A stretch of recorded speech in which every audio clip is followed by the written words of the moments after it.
Here at Charlie Crimebuster, we welcome comments, suggestions, opinions, and whether you agree or disagree with our view on a topic, we still want to hear from you.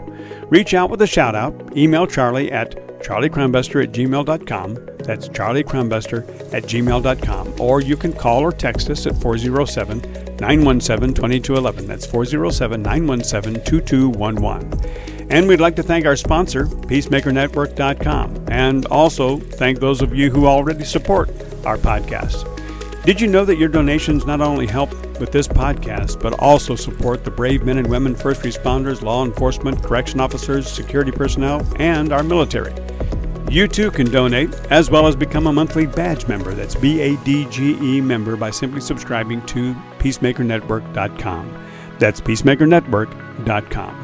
And if you're a true crime junkie, we would like to encourage you to binge-cast by listening to our podcasts located on many of the popular podcast platforms. Simply search for Charlie Crimebuster, or you can ask your smart speaker to play Charlie Crimebuster.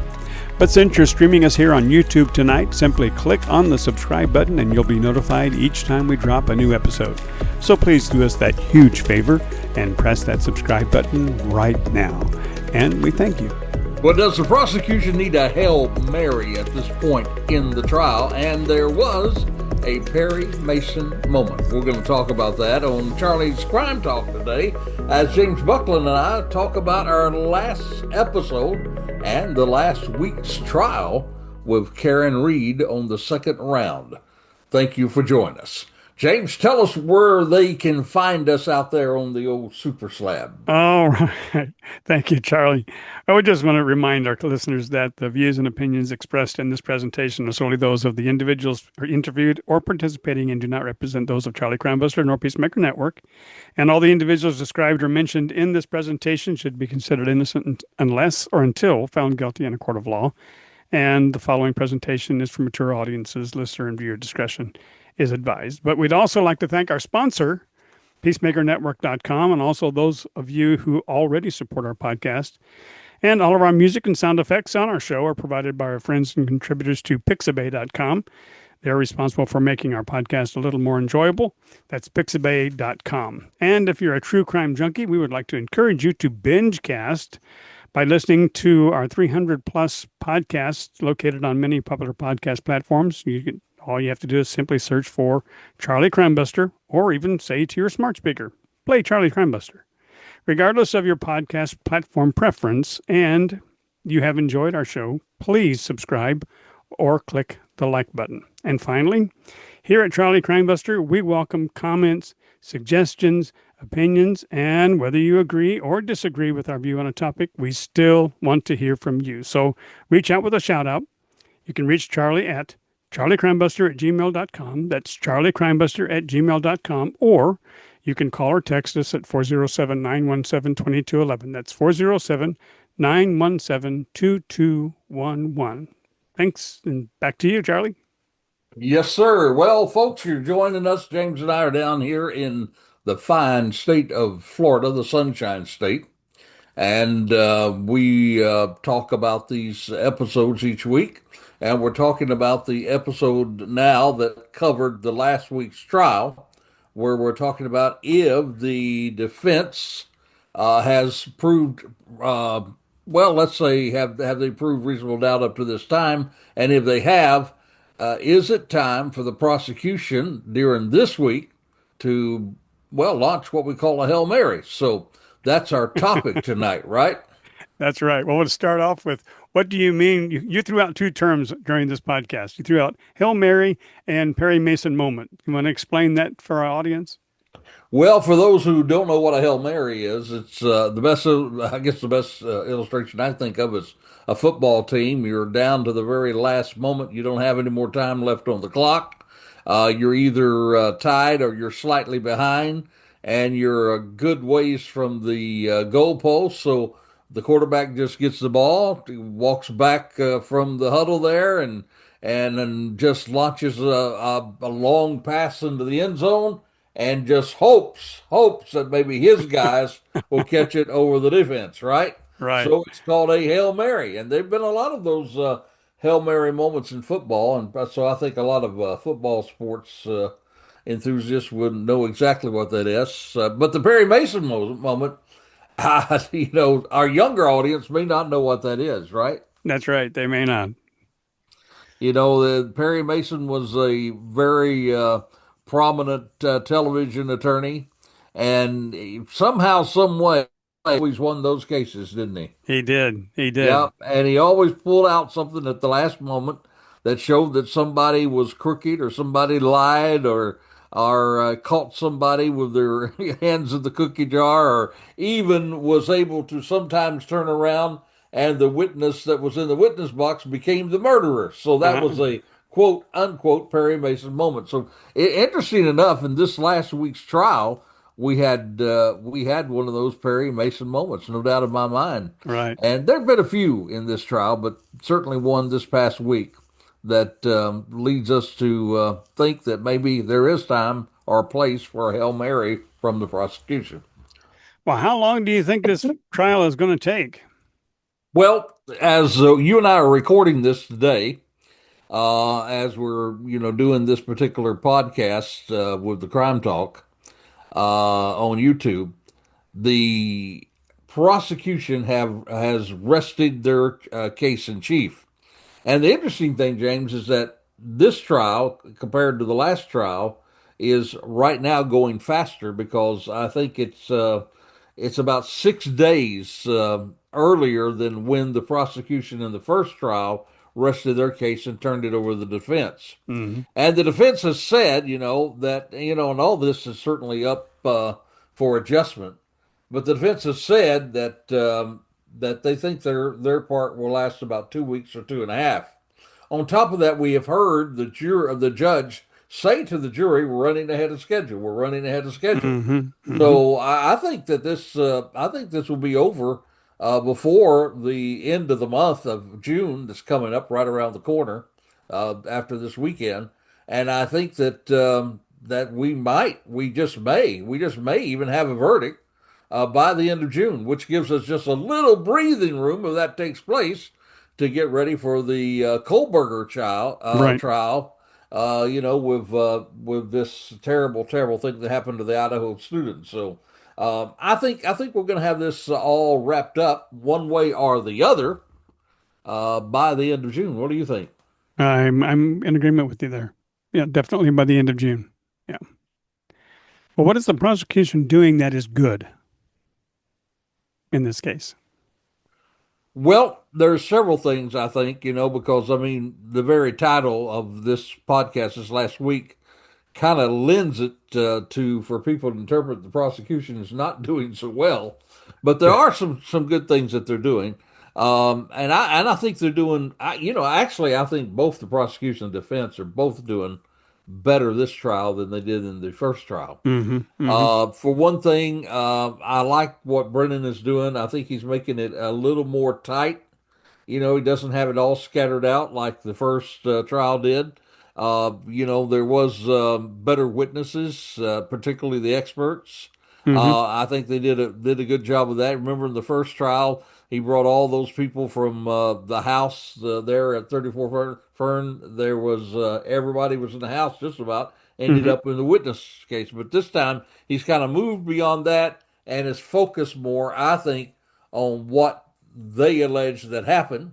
And also, I think one of the things that he's done a whole lot better is he's managed the Proctor factor a whole lot better than the first trial because he didn't call Proctor. He didn't even call Brian Higgins. He didn't Hmm. call Brian Elbert. And I think that's pretty good because I think it's going to give him a little more focus on the fact that he's really focusing in on whether an accident or not an accident, but whether a car impacted or not. I think he showed more possibilities Hmm. for that. And also I think that he also when he began his opening, it was so much better because he was telling a story. Here's what happened, boom, boom, boom, and you Hmm. could kind of follow him in that story. So there's been a lot of good things that the prosecution has done, no doubt about that. Well, you also talked about the strongest witness thus far for the prosecution. Who was it and why? Well, I think from what I saw this last week, the strongest witness by far that the prosecution had has been the medical doctor. By Hmm. the way, that Doctor Isaac Wolf, uh, is actually from down in South Florida. Did you know that? He's from our home I state. I did not know. Yeah, yeah. Doctor Wolf is from our home state, and if the podcast as we shared with it this last weekend as we produced it, I mentioned that he was a Harvard man, and it's very important to think about the fact that he's a Harvard man. He was a strong witness, no doubt about it. First of all, was an outstanding physician as they talked about his credibility, Hmm. the operations. I mean, Yep. there's the old saying, you don't have to be a brain surgeon. Well, he is a brain surgeon. And I think one of the things that was probably the most helpful for the prosecution through Dr. Wolf, who certainly knew what he was talking about, he basically said that John O'Keefe's injury he agreed with the medical examiner. It was a result of blunt force trauma, Hmm. and also that it was, hypothermia. The force trauma, he basically proved, I think, by what he said, that this happens often when people slip and fall, and they fall back and they hit their head. Hmm. And he did a really good job with that, even to the point, that a lot of times we've heard the defense and a lot of people you see online are saying, no way that John O'Keefe could have been hit by a car because he had these black eyes. And Hmm. usually when you think you have black eyes, what? You're in a fight. Right. But there's another way you can get those black eyes, which is called raccoon eyes. Hmm. And that is that when you hit your head on something, and he said like the frozen ground, and it's such an impact on the back of the head, then that can actually move your brain, shake your brain from the back of your head to the front lobe of your head. And that brain shifting with that hard hit on the back of the head can then cause a frontal lobe injury. And that frontal lobe injury can indeed, cause those raccoon eyes. Hmm. And I think I think that was a big win for the prosecution because if that wasn't explained that way in the first trial, Right. and it gave people a lot of opportunity to say, well, he was in a fight, he has those black eyes, he has those black eyes. But now what he could not explain while he was on the witness stand is in addition to those raccoon eyes, there was a cut, across in front of his eye or right toward his eye there. There was a scratch on his nose that bled. So he did say that a fall back like that would not have caused that damage to his face Hmm. where there was a cut, an injury in that area, Right. or the arm. So there's still, even though he was an extremely strong witness, extremely, and you can tell that he was because when the defense was cross-examining him, they were very, very, he was very, very, I think, polite with him, and he didn't spend much time with him. He said, "Hey, this guy's good. I'm not going to try to trip him up. I'm just going to ask a few questions." Got that win that we talked about earlier as we were talking about this, that the cuts in his face, and then he got out of there. So I thought he was a phenomenal witness, and he came across well. Hmm. He looked sharp. He uh, he he looked like a guy that that knew what he was doing. He even I think it was even I think kind of interesting to help him resonate with the jury that he said, his day began really early in the morning, like 4:35 in the morning, and he would go to the office, but then he would come back and fix his wife a cup of tea, Oh, and wow. then go back to the hospital and or do all kinds of brain surgeries, with it. So Wow. he certainly knew. Um, he certainly knows a lot about the brain, and he's done all kinds of operations for it. But something interesting, James, that came out of it which is might even play to the defense, that he could have had those injuries simply by slipping and falling. You That's know, true. Yeah. the injuries that the doctor described Right. did not require for you to have the impact of a vehicle to get those injuries. And they were they were a whole lot of drunk people around that scene that night, right? Seemed like That's true. everybody was intoxicated, So I mean, that if you're intoxicated, you have a lot of falls, and according to Dr. Wolf, he could have been out there and just slipped on the sidewalk and fell back and Mm. caused that kind of injury. Very, So, very, very, so, very so, possible. so even though he was a strong witness, I think the defense has pretty well, come back and said, "Yep, that could be what happened."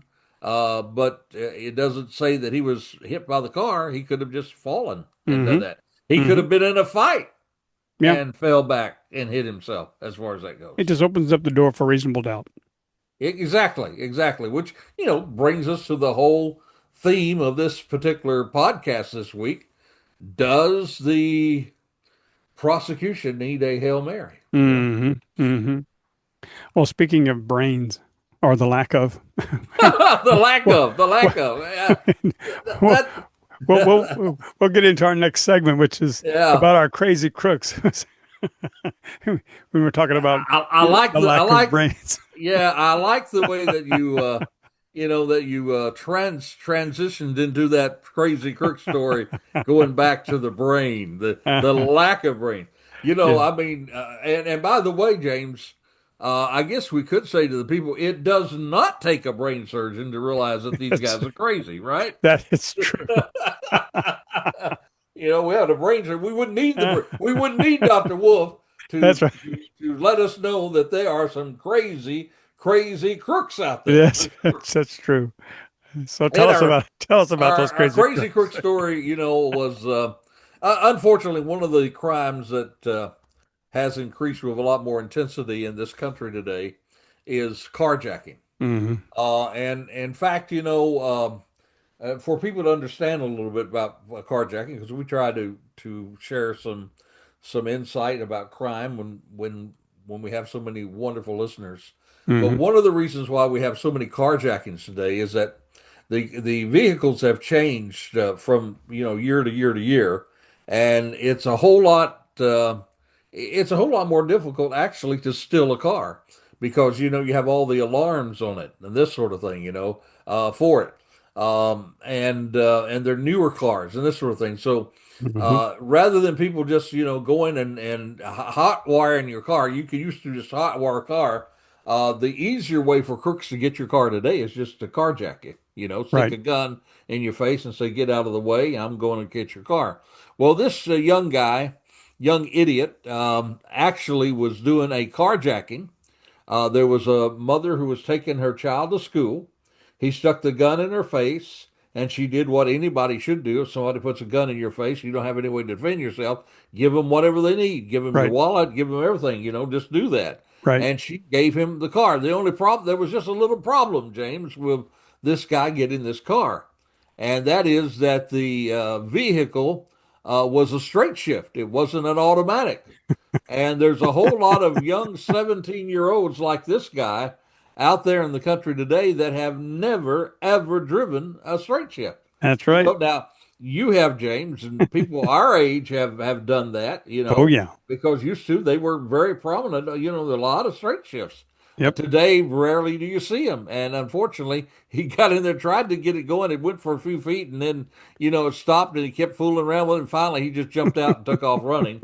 And of course, the popo got him. So, our crazy crook story this week was about this idiot who carjacked a vehicle, but didn't get very far because he didn't know how to drive a straight shift. Oh, wow. Oh boy. You just can't make this stuff up, can you? Isn't that the truth? So back to our story of the podcast that dropped this past week. How did the prosecutor manage the so-called Proctor factor in this trial? Yes, well, we talked about the Proctor factor last week, and for those of you that are listening, I think you probably already know what we mean when we say factor. But the reason we're calling it Proctor factor is because of the fact that Trooper Proctor was somebody who imploded upon this particular case. He did a lot of just really irresponsible things in the investigation. He showed his bias by texting his friends, even when he was going through Karen Reed's phone, and somebody said, "Any nudes yet?" No, no nudes yet. And he said things like he wished that she would die. He said some very Mm. horrible things, and basically showed his bias. Little did he know that because that the way this investigation was actually conducted, even the federal government did an investigation on the investigation, and by Hmm. that they got his phone and they found all these terrible things about the lead investigator in this case. Hmm. So the way the prosecution they couldn't avoid it the first time because he was their lead investigator, Right. and I don't know whether they knew that they would come after him that way or not, but they did. They just counted him, and even in the opening statement of the defense, they mentioned that Michael Proctor was a cancer all over this case. Hmm. And it's really interesting how the prosecution has handled it, and the way they've handled it is pretty simple. They've just tried to ignore it. They've just tried to make things. They haven't really said much about Proctor, but the defense has said a whole lot about Proctor in cross examination Right. as much as they can. And I'm thinking, James, say you're on that jury and you hear that name, Michael Proctor, and yet he doesn't come to the stand. The Hmm. prosecution doesn't call him. Do you think that they may think, well, that guy must have just died? I Right. mean, Right. yeah, I mean, they don't know. They're not. They haven't read about the case. All they know is a lot of people talking about this Proctor guy, but Right. he's nowhere to be found. And Right. it has to be a mystery in their minds. Hmm. Is where is this guy? Did he die? What Hmm. what happened to him? Now the real question, I guess, and I'll ask you about this, get your opinion on it. And I'd like to hear if any of the listeners out there their own opinion. Do you think that the defense, now that they've got their case, do you think they will call Trooper Proctor? That's a good question. I think they should. Now, whether they do or not, I don't know, but I think they should. Well, I think there's there's always pluses and minuses. There's always pros and cons, whoever you call. And right now, I think they've done a pretty good job of saying this guy has been bad for the case. I think they've planted that in the minds of people. So I'm wondering if maybe, and certainly, I'm not telling the defense how to do their job. I'm not a lawyer. I'm not an attorney. Right. I don't have the experience that the attorneys have. But I'm just wondering if maybe they would still be able to get that in by just questioning some of the defense people that they do call. What happened to this Proctor guy? They could end Sure. it because if they get Proctor on the stand and they can bring out all this stuff. In fact, they really brought out the bad stuff when they were uh, talking, to Proctor's supervisor, Right. and they read those texts, so that's already been introduced. So, there is a possibility that Proctor gets on the stand and that he just says, "Hey, man, I did some very terrible, terrible things, but that did not affect the way that I investigated the case." It's almost now like with him not being on the stand that they might get more mileage out of just just questioning other witnesses about him. So.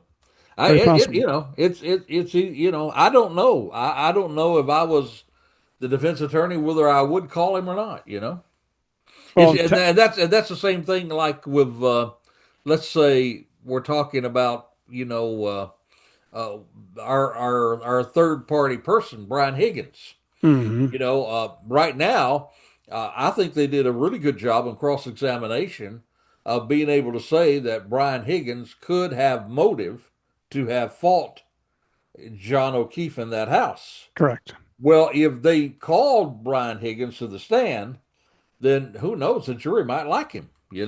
It's true.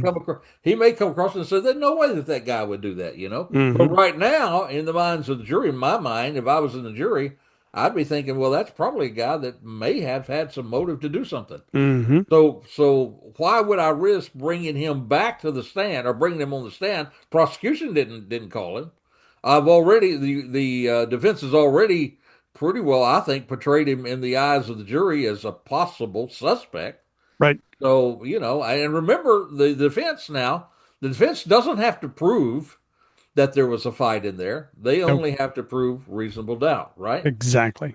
So, why I'm thinking in a way it would be there's a little risk and probably not as much reward by calling Proctor and by calling, Higgins, where right now they've been able to use the Proctor factor. Hmm. Hmm. Even though the prosecution has tried to ignore him, uh, all throughout this trial that name's been mentioned, and when it's been mentioned, it's always been tied to poor investigation. It's always been tied to that he was very inappropriate. It's always Hmm. been tied to this type of thing. So, I mean, why not bring somebody on the stand that they're talking to and basically say, hey, by the way, why isn't Proctor here? Well, he got Hmm. fired, Yep. rather than Proctor being able to defend himself on the stand, Right. just go ahead and do that. So I don't know. I think that's there is reward and risk involved in calling Proctor back, and there's reward and risk involved in Brian Higgins. But hey, the defense so far has been doing an outstanding job. So I think I think they probably know more than I do, whether they should or not. But it will be interesting to see, to say the least. It will. It will. They are on the witness list. They can be called by the defense, but Hmm. all these attorneys they turn in large witness lists, and a lot of times people they don't intend to call because they want the other side to have to waste time to get ready for that person to be called. So Right. yeah, Right. So yeah. So I don't know. What do you and the same thing is true with Trooper Paul. When we talk about him a little later on. yeah, well, the prosecution has been able to avoid Proctor factor, and they've also avoided the hitman Higgins. Yeah. So, Hitman Higgins. I like that, James. Good. Good. Why did I think of that? I like that. so, Hitman Higgins. well, tell us how they did avoid Trooper Paul. That reminds Now me that you of brought it of up, uh, of uh, Lori Vallow's spiritual hitman, right? that's Her right. brother Alex. Well, Hitman Higgins. I believe you're probably going to hear that in the podcast next I week, James. probably will. I think. Now, wait a minute. I'm going to write that down right now. Hitman Higgins. Hitman Higgins. I like that.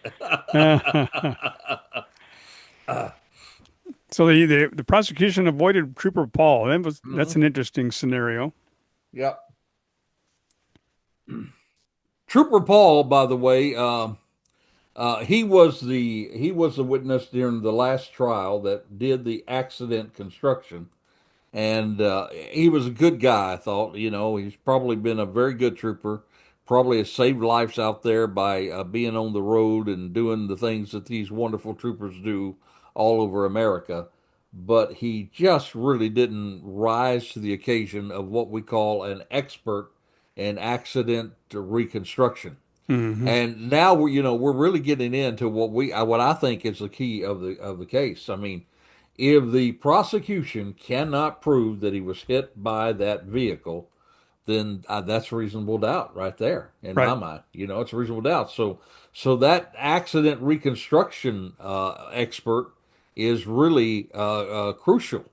And unfortunately, Trooper Paul did not really stand and rise to the occasion that they needed.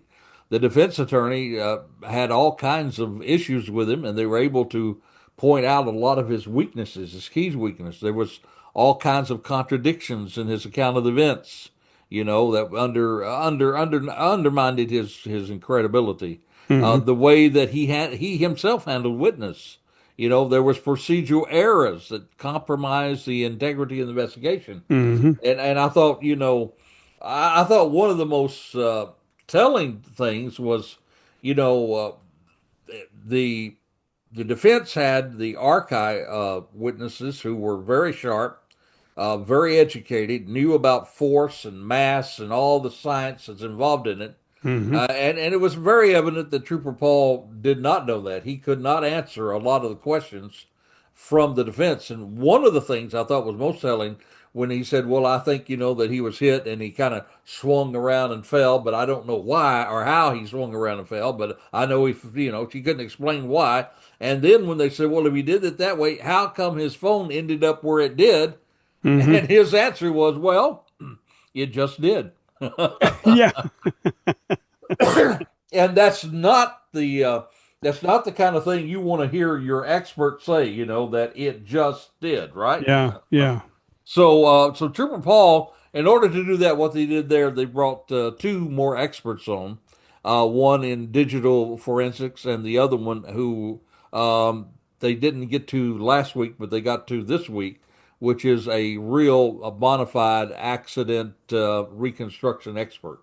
So the way they've gotten by Trooper Paul is just to call a new witness. That one new witness they called is setting up the other witness that may or may not be that Hail Mary that they're looking for. Mm. Well, but didn't the state crime lab already have their evidence, which would mean that there would be no need for a Hail Mary? Well, the state lab experts did do a whole lot better than the Canton police officers did in the way that they handled evidence. In fact, when it got you had your local agency that started with it, and then you had Trooper Paul with the local agency that really did some really terrible things in handling of evidence. But then it comes to the state lab, and here you have people who are very very professional. There is a chain of evidence.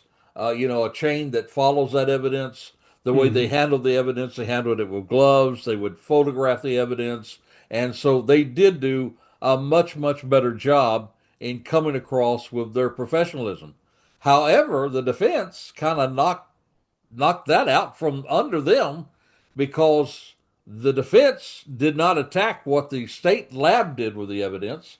The defense attacked how that evidence was gathered and Exactly. that there was all kinds of opportunity for that evidence to be tampered with, that evidence, could have been tainted, and Hmm. that evidence could have been planted. So it doesn't matter how good I am at handling that evidence in the state lab if that evidence was not gathered correctly, which the evidence wasn't gathered correctly Well, there was in also this bad case. chain of custody. Yeah, exactly. I mean, there was times that evidence was with Trooper Proctor, who they Hmm. are, they're making up as the bad guy, the cancer, Right. and he had all kinds of opportunities to do whatever he wanted to do with it. There were times they said, well, it was just sitting there in the station. Well, Hmm. in the lab, it's locked up, it's protected Exactly. and Exactly. you have evidence locked places that's locked up, but this evidence, just was not protected. It was not gathered correctly. They're saying now, James, and this is kind of interesting. They're saying that the jury, every time now they hear the words "red Solo cups," that they're doing just what you did right there. That they're actually laughing, about it, just like you did, and to the point that this Yeah. past week, the judge had to, admonish them Yeah. and Yeah. ask them, please don't, please don't respond to that. But so that shows how bad this investigation was in gathering the evidence. Now, granted, there was a blizzard, and there was, Right. they were afraid that evidence would be destroyed. But to gather it in a red Solo cup and gathered several different things in the same cup, so you have that opportunity of it, of it being tainted, and then taking a leaf blower. Yeah, I know. Can you imagine what you could have blown away? You could have blown away, Exactly. a hair from somebody else that was involved in a fight with him. Right. Right. You could have DNA. You could have blown anything away. Right. So, while the state lab did a tremendous job, what they did was very, very much discounted, I believe, in the eyes of the jury because of the terrible way that evidence was collected. Well, tell us about the Perry Mason moment. Now, the Perry Mason moment. So, as we said, he wanted to Brendan wanted to end strong, so he had two experts coming. One was the digital forensic guy, and he was an aperture expert. His name is Shannon Burgess, and he this was beautiful. I mean, this guy on direct sounded pretty good. He Mm-hmm. did much better than other witnesses that they've had on there. He was standing pretty good, but Alessi for the defense immediately put him in the hot seat. He kind of set him up. He just said, there's a need for not being biased. Yes, there's a need for reliability. He talked about being reliable, being Right. honest, being that's just Integrity. yeah, Yeah. integrity is very critical. Mm-hmm. And But then he comes around and basically says, and by the way, on the website of Aperture, on the website of your company, it says and states that you have a bachelor's degree in science. Mm-hmm. And then on your LinkedIn, it says your LinkedIn page says that you've had a bachelor's degree in science Mm-hmm. and other stuff. But guess what? He did not have that degree. Wow. And you talk about, I can just imagine being in that courtroom Mm-hmm. when you're in the jury or you're in the courtroom and you hear basically that the defense is saying, you're misleading people. You're and even to the point that he said, he even brought out the fact that on one of his papers he said he was pursuing that degree. Mm-hmm. But on the Mm-hmm. others, he said, hey, he already had that degree. So he said, hey, how long have you been pursuing this degree? You know how long he's been pursuing it, by the way? Based upon what I heard in the podcast, Yeah, 17 years. 17 years. Now, I think in 17 years you might be able to get a degree, don't you? Right. Right. But then he said, and have the question was, quote, and you have not obtained it as you sit here today. And he said Yeah, that's correct. exactly right. Now, and I think it's really important to say to the audience right now, James, that I, I don't think you have to have a college degree to be an expert. There are people That's who true. don't have college degrees that are experts. There are police officers who don't have college degrees but have a whole lot of experience and are tremendous experts. Mm-hmm. The problem wasn't that he didn't have a college degree.